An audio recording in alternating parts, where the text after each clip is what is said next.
comment allez-vous? Alors, je viens faire une petite vidéo comme ça, sortie de nulle part.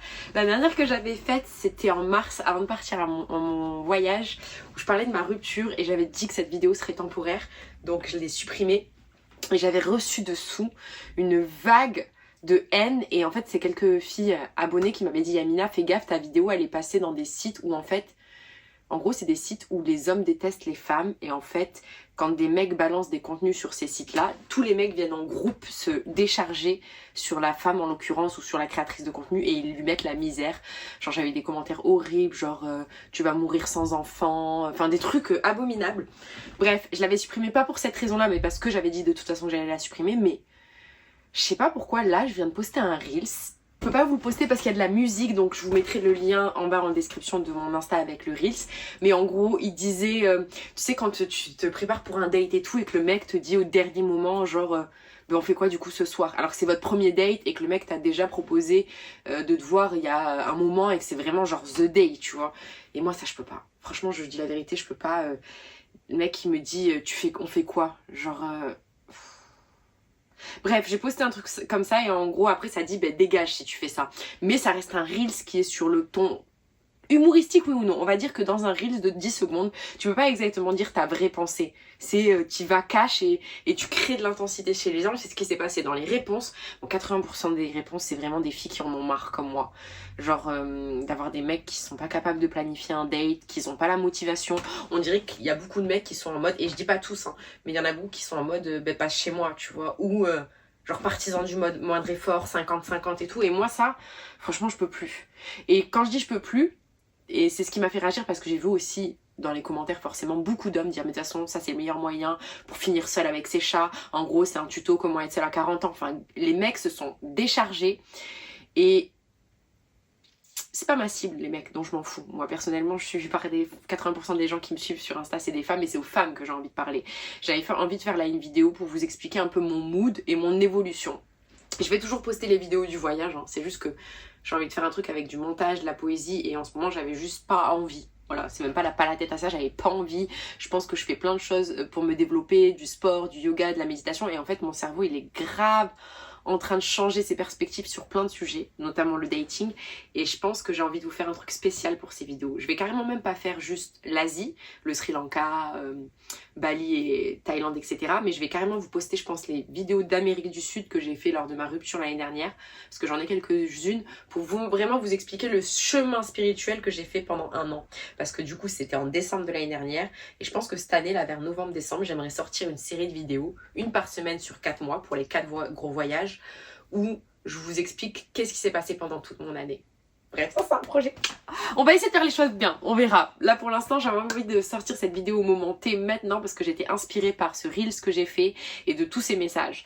Pour toutes les filles qui sont comme moi ou peut-être peu importe comment vous êtes, vous allez vous retrouver dedans, surtout si vous êtes célibataire ou en couple, mais malheureuse parce que dans les commentaires que j'ai vus, si on écoute les hommes, on devrait se plier à tous leurs règles. On devrait faire du 50-50, on devrait... le mec nous dit on fait quoi ce soir? On devrait booker le resto ou booker une activité ou nous être décisionnaires pour un premier rendez-vous. Et moi, je l'ai fait en fait. Parce qu'il y a plein de mecs qui disaient ouais mais de toute façon c'est une michto, elle veut un resto. Waouh. Dans le riz, j'ai juste dit un mec qui t'envoie on fait quoi ce soir? Moi un premier date, tu peux m'emmener boire un café ou un thé, manger une petite pâtisserie, même marcher dans un parc et tout, je l'ai déjà fait. Ça coûte 0 €, ça coûte 3 € et je m'en fous en fait, je suis contente, c'est pas le prix que tu vas mettre dans le date, c'est l'intention de vouloir partager un moment de qualité avec moi qui compte. Mais pour moi quand je vois on fait quoi ce soir, ça veut juste dire que t'as pas plus envie que ça et que t'es pas plus motivée par le fait de me rencontrer. En tant que femme, on va pas se mentir, t'es là déjà, tu te prépares, tu te fais belle, tu sais, t'essayes d'être dans ton énergie féminine comme on dit et d'être ouverte à l'amour dans un monde qui est pas forcément safe tout le temps pour les femmes. Et si, dès le premier rendez-vous, en tant que femme, tu sens déjà que tu dois l'idée et prendre les décisions et le faire parce que le mec, il est juste là en mode... Moi, personnellement, ça me fait peur pour le futur. Et je sais qu'il y a plein de gens qui disaient aussi dans les commentaires, et ça peut être valable de dire ça, elle donne des conseils ou elle fait de l'humour sur un truc alors que la meuf, elle a 36 ans et elle est célibataire. Oui. Mais je peux vous dire qu'à chaque séparation, déjà moi j'ai eu un parcours que j'ai eu, c'est-à-dire j'ai subi des violences conjugales, j'ai subi des abus sexuels quand j'étais petite, j'ai eu un gros travail à faire avec le masculin. J'ai eu beaucoup de traumas Parce qu'il y en a même qui ont dit mais elle a des daddy issues et tout. Mais forcément quand t'as beaucoup de trauma et quand t'as été, pas daddy issues ça veut dire problème avec les, c'est une expression américaine pour dire des problèmes avec ton père. On en a tous, enfin le sexe masculin ou opposé ou mère, on a tous des traumas d'enfance, mais moi là c'est même pas mon père, c'est genre les hommes en général dans ma vie, à un très jeune âge, qui ont abusé de ma confiance. Donc je pense qu'on est beaucoup à avoir vécu des choses ou traumatiques ou des choses qui peuvent être compliquées et en fait on a grandi en ayant confiance qu'en nous-mêmes, c'est-à-dire je vais tout faire, je vais m'auto-gérer financièrement, je vais ouvrir mes propres portes, je vais créer mon sentiment de sécurité avec moi-même et je vais être une femme hyper indépendante et c'est ce que moi j'ai été pendant longtemps et quand je me suis retrouvée dans cette vingtaine avec ce sentiment que je pouvais être en sécurité qu'avec moi-même, j'ai daté des hommes mais sans chercher à être en sécurité au niveau émotionnel et donc je fais quoi? Bah moi je faisais du 50-50, non je veux rien que tu me payes, je veux rien que tu me scies, je vais me débrouiller toute seule, je suis capable et en fait j'ai rencontré encore plus des hommes qui me mettaient pas en sécurité parce qu'en fait j'attirais un type d'homme, comme on dit les hommes princesses, des hommes qui vont pouvoir se décharger émotionnellement sur toi, décharger au niveau organisationnel, au niveau de tout, et en fait toi tu vas tout porter jusqu'à ce que tu vas être malheureuse.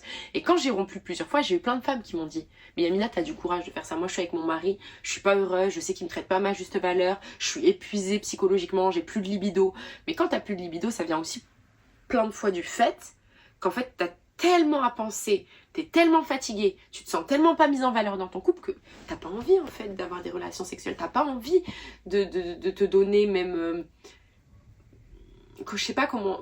Je pense que vous allez comprendre, j'ai pas besoin d'aller dans les détails, mais il y a un décalage, je pense, entre ce qu'on recherche les femmes et ce que la société nous a pas forcé, mais montré qu'il fallait faire. Il faut être comme ça, il faut être l'égal des hommes, il faut être... En fait, on s'est tellement battu à vouloir être des égaux que maintenant, pour beaucoup de femmes qui, je pense comme moi, ont compris qu'elles n'étaient pas forcément épanouies en portant tout sur leurs épaules, la marche arrière, elle est difficile parce qu'on se dit, mais où sont les hommes en fait capables? Et il y a une fracture. Et du coup, je voulais parler de cette fracture et de ce que vraiment voulait dire ce Reels. Moi, ce Reels, il veut pas dire que je veux que l'homme, il paye tout, je veux que l'homme, il prenne toute la charge émotionnelle. Non. Nous, les femmes, spécialement les femmes indépendantes, les femmes qui sont nées dans les années 90, etc., on sait tout faire. En fait, si t'as pas de valeur ajoutée, en fait, si dès le départ, tu nous montres que t'es pas capable, nous, on sait qu'on est capable. Donc, en fait, où est l'intérêt? On est fatigué, je pense. Et j'essaie de travailler ma douceur et de me dire, ok, comment je peux composer avec les hommes d'aujourd'hui et mon tempérament? Et là, je suis obligée de faire une marche arrière, en fait. Là, je suis en train de me déconstruire. C'est-à-dire, depuis ma dernière relation et là, tout le chemin que je fais, j'ai fait des dates, etc. Et bien entendu, si un mec me dit on fait quoi ce soir, je vais pas directement lui dire ciao. C'est pas ce qui s'est passé, le Reels dit ça, mais la vérité c'est que je sentais bien, même dans nos échanges, qu'en fait c'était un partisan du moindre effort. Que le mec avait la flemme, qu'il était en mode si ça se fait tant mieux, si elle peut venir chez moi tant mieux. Mais il était pas dans un état d'esprit où il avait envie de se caser, je pense aussi. Je pense que c'était pas le bon timing, ou peut-être que je l'intéressais pas plus que ça. Peu importe, mais mon nez me le dit. Et avant, moi j'aurais été là, mais non, c'est pas grave, il est trop beau, donc si. Ou alors, ah vas-y, mais c'est pas grave, le pauvre, il sait pas. Non, maintenant, je pose mes intentions claires. Moi, je dis à chaque fois aux hommes, écoute, peut-être que toi, c'est ta vibe, mais moi, en fait, ça me met pas en sécurité et je leur explique. Et selon la réponse, je coupe les ponts. Bien sûr, il y a de la communication, mais dans le Reels, c'est fait pour... un Reel, c'est fait pour communiquer une idée assez rapidement. Je suis pas là pour faire comme là je fais sur la vidéo pour vous expliquer la démarche, mais moi c'est le recalibrage que j'ai fait ces derniers temps, c'est de me dire ok, moi je suis en train de voir ça, je ressens que la vibe elle est pas là, je vais pas lyncher le mec ou le bloquer, je lui explique ma façon de voir et je le laisse me rejoindre ou non, voilà comment vraiment ça se fait. Mais ce qui est sûr, c'est que je ferai plus comme je faisais avant, qui est donner mon énergie et trop de mon temps à ce genre de dynamique et à ce genre d'homme. Parce qu'avant, je me plie en quatre pour des hommes comme ça. C'est-à-dire là, les mecs, ils me disaient, oh, Michou, etc. Moi, j'ai... Oh là là, si les mecs qui écrivent ça savaient. Je suis le genre de personne, je paye plus que la personne. J'invite plus souvent au resto, j'organise des voyages. J'ai hébergé quelqu'un chez moi qui payait rien, zéro facture, et qui en plus louait son appartement et se faisait du bénéfice. Et je dis, c'est rien. Genre, je suis ce genre de personne. Il est marqué bouffonne sur mon front. Genre, moi, à l'époque, je m'en souviens carrément, j'avais la vingtaine, j'ai raconté ça la dernière fois à la retraite que j'ai fait là, à l'ashram Namasté. Et j'y retourne là demain, je suis trop contente pour faire ma formation pour le breathwork. Bref, ceux qui n'ont pas suivi, je ferai toute une vidéo sur ça. Mais en gros, je disais qu'à l'époque, quand j'avais ma vingtaine, je me souviens que quand un mec m'invitait au restaurant, même s'il me plaisait moyen, etc., mais s'il m'avait invité au restaurant, genre en deuxième date, etc., et qu'il venait pour m'embrasser après le restaurant, et bien je l'embrassais même s'il me plaisait pas, et que je savais qu'après j'allais pas le revoir parce que je me sentais redevable. C'est pour ça que j'avais peur qu'on m'invite au resto. Souvent je voulais faire du 50-50 et tout, parce que j'avais peur que si on m'invite, j'étais obligée d'embrasser, je pouvais pas dire non. Enfin, j'avais pas peur, je le faisais en fait, mais j'avais ce petit truc, tu vois, de me dire non, il faut que je paye. Et il insistait, et du coup, je me suis dit mince, ça veut dire que s'il va m'embrasser, je vais être obligée de dire oui. Ça se voyait que j'étais gênée, les mecs m'embrassaient quand même, alors que je sais que maintenant, avec le recul, mon body language, je disais non, tu vois. Mais bref, c'est moi qui ai dit oui, donc j'assume à ce moment-là, mais pour vous dire à quel point j'avais peur qu'on me donne en fait en tant que femme. J'avais peur qu'on me donne parce que pour moi, si on me donnait, ça voulait forcément dire que je devais me rabaisser ou me plier en quatre pour un homme. Et là, j'ai travaillé ça pendant cette année et maintenant, j'ai plus envie en fait. Et mon but, c'est de vous dire, si vous êtes dans la même situation que moi, j'avais envie de vous montrer ce que je traverse. Un peu comme, tu sais, t'as ce truc, parfois les gens ils font des transformations là de avant-après, des personnes que je trouve hyper courageuses dans la perte de poids ou dans j'ai envie de me muscler ou de devenir plus forte, etc. Et elles vous montrent des avant-après et elles vous disent j'ai eu ce parcours. Et je trouve ça hyper courageux. Mais il y a un autre truc que je trouve encore plus courageux, même si ça c'est déjà un truc de fou, hein, c'est les gens qui le font et qui commencent à partager leur journée alors qu'ils sont encore en surpoids ou pas là où ils ont envie d'en être. Et qui sont en mode, regardez, bah, je suis là, peut-être que ça veut dire que je vais échouer, peut-être que ces gens, ils prennent le risque dans leur tête de se dire, je commence des vidéos, je m'affiche, s'il faut dans 4 mois, j'aurais pris 10 kilos et je vais me ridiculiser ou machin. Et bien moi, je suis un peu à ce stade. J'ai envie de vous montrer, pas que quand ça va, et mon parcours sentimental au moment T. C'est-à-dire là, j'en suis à ce tournant de ma vie où ces hommes-là, j'ai plus envie de leur donner du temps et de l'attention. J'ai plus envie d'aller à un date si le mec, je vois pas qu'il a vraiment envie, il me choisit. J'ai essayé là à tâtons ces derniers temps, notamment récemment, j'avais un mec où il me plaisait vraiment physiquement. J'aimais bien sa vibe, je l'ai vu que 2 fois et tout, mais j'aimais vraiment comment on rigolait, où on était bien. Mais je voyais qu'il était laxiste sur sa façon de communiquer avec moi, qu'il en avait un peu, on n'aurait pas dit rien à faire, mais il y avait un décalage. Et du coup, je lui ai dit, écoute, moi je me sens pas à l'aise de continuer dans ces conditions, j'ai l'impression que t'es un peu distant, et moi j'ai besoin de plus, en fait, j'ai besoin de plus pour accrocher et connaître quelqu'un, que 2 dates en un mois et de quelques messages, tu vois. Et la personne, elle a dit non, mais en fait, moi aussi j'étais dans cette dynamique parce que je pensais que t'étais distante, mais non, justement, j'ai envie d'apprendre à te connaître et tout. Et le lendemain, il a switché plus de messages, des petites... ça reprenait un petit peu. 4 jours plus tard, il recommençait à faire la même chose. Et là, j'ai dit non. Là, c'est l'univers qui me montre. J'ai voulu forcer quelque chose, à aller chercher, lui dire s'il te plaît, donne-moi de l'attention parce que pour connecter avec toi, j'en ai besoin. Je lui ai dit avec toute la douceur dont je puisse faire preuve. Et au final, il m'a montré ce que j'avais senti et vu au départ, en fait. Donc là, je suis vraiment en train d'apprendre. Je suis dans ce processus où, tu vois, j'essaye avec douceur de montrer mes attentes et il y a un moment là où je suis en train de me dire maintenant, surtout quand je vois tous les messages là, de ouais, elle va finir avec des chats ici et ça, et je me dis en fait tous ces hommes là, j'ai même pas envie de les voir en fait, j'ai même plus envie qu'ils soient autour de moi ou dans mon énergie. Donc en fait j'ai plus envie de les nourrir. Je suis dans un stade là où je me dis ok, maintenant si je veux manifester l'homme de ma vie, je vais plutôt mettre de l'énergie à croire que des hommes comme ça existent. Je pense qu'il y a des hommes qui existent, plein, plus qu'on ne le pense, et je l'espère du fond du cœur, qu'ils ont envie d'honorer une femme. Et honorer, ça veut pas dire tout payer, avoir toute la charge mentale, encore une fois, je le répète. Mais envie, tu vois, dans un premier date, de dire allez, si on allait prendre un petit café là, je connais un endroit sympa, ou j'ai envie d'aller à l'océan, ou un truc, on vient, on va se balader, on se prend un petit goûter, mais qui vont te montrer qu'ils ont envie de te découvrir, en fait.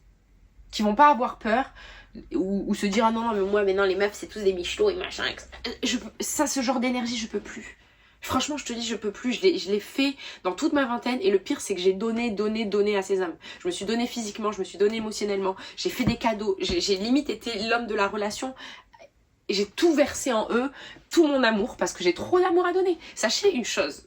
S'il y a des hommes qui regardent cette vidéo, et je pense que les filles qui sont comme moi, elles vont se reconnaître. Ça met les larmes aux yeux. Mais si on est comme ça, oui, ça veut dire déjà qu'on a souffert en amour. Mais c'est parce qu'on a énormément d'amour à donner. Les femmes qui sont comme ça, là, ne pensez pas qu'on est peste ou princesse, c'est qu'on sait qu'on a tellement d'amour à donner qu'on a envie de le donner à la bonne personne en fait. Parce que on l'a trop donné à des gens qui méritaient pas. Donc bref, je suis dans le mood en ce moment, je donne tout cet amour à moi-même. Je joue à un petit jeu où je me dis, la personne que je date c'est Dieu. Donc j'ai envie d'être la meilleure pour Dieu. Tu vois, genre, enfin, appeler Dieu, l'univers, peu importe, vous savez, ma vision sur la religion, c'est, voilà, au sens large. Mais en gros, je me dis, si j'ai envie d'être cette femme pour le créateur, qui crée ma propre vie, le rendre fier, parce que moi je veux ma propre vie, en fait, je mets de l'amour et je prends soin de ma personne. Donc je me suis mis comme d'hab là au sport, mais là je suis sur des sports que j'adore, du mouvement, je fais des arts martiaux, du jet kudo, franchement qui l'eût cru alors que j'arrivais même pas à taper à la base. Quand j'avais fait le premier cours, j'avais voulu taper et j'avais pleuré tellement j'avais peur de la violence en fait. Je prends grave soin de moi, je suis trop contente. Et je vous montre ce chemin-là parce que c'est trop facile, moi je trouve, d'arriver et de vous dire ah j'ai manifesté l'homme de ma vie et tout est parfait, voilà ce qu'il faut faire. Non, regardez là, moi, je pense que je suis à un tournant de ma vie. J'ai jamais... Je sais que ça fait plusieurs fois que je le dis, mais à chaque fois je grandis et s'il faut, la prochaine relation que j'ai sera encore catastrophique. Qui sait, on sait pas. Il y a toujours cette horloge biologique qui fait que j'ai vraiment envie de trouver la bonne personne et je suis prête. Mais je voulais montrer le processus. Tant pis, vous me connaissez Bridget Jones, tant pis si... Mon cœur il se brise encore. Il y a un truc que je suis fière, c'est malgré toutes les souffrances que j'ai vécues, malgré toutes les déceptions, je choisirai toujours l'amour, peu importe ce que les gens me disent, peu importe comment la terre elle est fucked up et comment les relations humaines sont en ce moment. Je choisirai toujours d'aimer plus grand. Et tout ce qui m'est arrivé là, même si le Reels on dirait c'est genre je déteste les hommes, c'est pas du tout ça. Tout ce que j'ai vécu, ça me permet d'aimer encore plus grand. Parce que ça veut dire que quand je vais avoir cette personne en face, et je sais que ça sera pas tout rose, je sais que des relations, ça demande du travail, je les ai tellement faites que je sais. Mais je vais l'aimer encore plus grand. Mon cœur, à chaque fois qu'il se brise, il se rétrécit pas. Et ça, j'espère que vous aussi, parce que dans les commentaires, il y a des choses qui m'ont touchée, c'est des femmes qui disaient mais moi, je veux même plus. Je préfère rester seule, en fait. Ça m'a rendu triste. Parce que moi, je préfère pas rester seule. C'est ok d'avoir été blessée. Mon cœur il s'ouvre encore plus grand parce que j'ai encore plus d'amour pour moi-même, j'ai encore plus de compassion pour moi-même, j'ai encore plus de compassion pour vous, pour mes sœurs qui ont souffert et tout. Donc j'aurai encore plus de place pour aimer un homme en fait. Je vais encore aimer plus grand, quelqu'un qui sera capable de me reconnaître et de me voir. Voilà. Ouh, je voulais pas pleurer encore mais là... C'était mon message. Voilà. Je sais pas trop si ça vous apprend quelque chose ou si vous avez passé un bon moment. C'est ok. C'est une petite vidéo en one shot pour parler plus d'un Reels que j'ai fait en 30 secondes. Je vous fais des gros bisous et puis bah bienvenue dans mon aventure. Celle avant je cherchais l'amour, mais maintenant j'attends qu'il me tombe dessus. J'attends qu'il me tombe dessus, c'est un gros mot. Je travaille quand même aussi sur moi, mais dans cette nouvelle façon pour moi de voir l'homme et de voir les relations. Voilà, j'ai appris plein de choses pendant cette année que je vais vous transmettre à travers le voyage. Et ça sera pas que tourner autour de l'amour, ça sera tourner autour de même de la méditation, de faire le vide, de comment être mieux avec soi-même. Et j'espère que ça va vous inspirer. Je vous envoie beaucoup d'amour et je vous fais des gros bisous. À bientôt!